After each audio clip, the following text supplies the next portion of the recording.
পিঙ্কুর বাবা তাড়াতাড়ি বাজারে গিয়ে পিঙ্কুর জন্য একটা গুলি কিনে আনো। দূর, ওইটুকু বাচ্চা আবার গুলি দিয়ে কি করবে? বেশি কথা বলো না, এক্ষুনি নিয়ে যাও, আমি টাকা দিচ্ছি।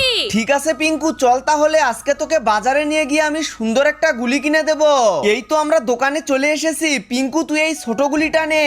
না পাপা, আমি তো এই বড় গুলিটা নেব। আচ্ছা ঠিক আছে দোকানদার ভাই, এই গুলির দাম কত? 130 টাকা।